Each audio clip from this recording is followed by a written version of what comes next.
The Battle of Baecula was Scipio Africanus's first major field battle after he had taken command of Roman interests in Iberia during the Second Punic War, in which he routed the Carthaginian army under the command of Hasdrubal Barca. Prelude. According to Polybius, after Scipio's surprise attack and capture of Carthago Nova, the three Carthaginian armies in Iberia remained separated, and the generals at odds with each other, thus giving the Romans a chance to deal with them one by one. Early in 2008 BC, Scipio moved against Hasdrubal, whose force had wintered at Baecula, on the upper reaches of the river Baetis. On learning of the Roman approach, Hasdrubal shifted his camp to a strong defensive position, a high and deep plateau south of Baecula, protected by ravines on the flanks and the river to the front and rear. Moreover, the plateau was formed into two steps, on which Hasdrubal posted his light troops on the lower one and his main camp behind. After his arrival, Scipio was at first uncertain as to how to attack such a formidable position, but concerned that the other two Carthaginian armies might take advantage of his inaction and join with Hasdrubal. He took action on the third day. Battle.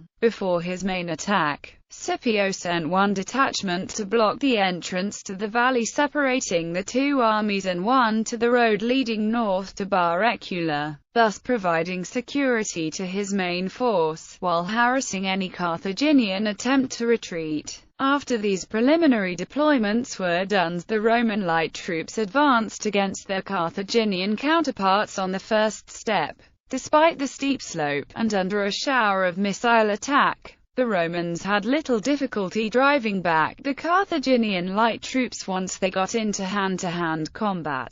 After reinforcing his leading force, Scipio derived a pincer attack on the flanks of the Carthaginian main camp by ordering Gaius Laelius to lead half of the remaining heavy foot to the right of the enemy position, and he himself scaling the left. Hasdrubal, meanwhile, was under the impression that the Roman attack was only a skirmish and failed to properly deploy his main force. Thus his ill-prepared army was caught on three sides by the Romans. Despite being trapped, Hasdrubal was able to retreat unmolested with his elephants, main baggage train, and most of his Carthaginian troops. It appeared that his main losses in the battle were the majority of his light troops and Iberian allies. This was largely due to the legionaries' choice to plunder the Carthaginian camp rather than pursue Hasdrubal with any earnestness. Aftermath. After the battle, Hasdrubal led his depleted army over the western passes of the Pyrenees into Gaul, and subsequently into Italy in an ill-fated attempt to join his brother Hannibal. While Scipio could be criticized for letting Hasdrubal escape from Iberia, a pursuit by the Romans through unknown mountainous and hostile terrains, leaving two full-strength and numerously superior Carthaginian armies to his rear, would have been to risk another disaster like the Battle of Lake Trasimena. Instead, Scipio retired his army to Tarraco, and managed to secure alliances with most of the native Iberian tribes,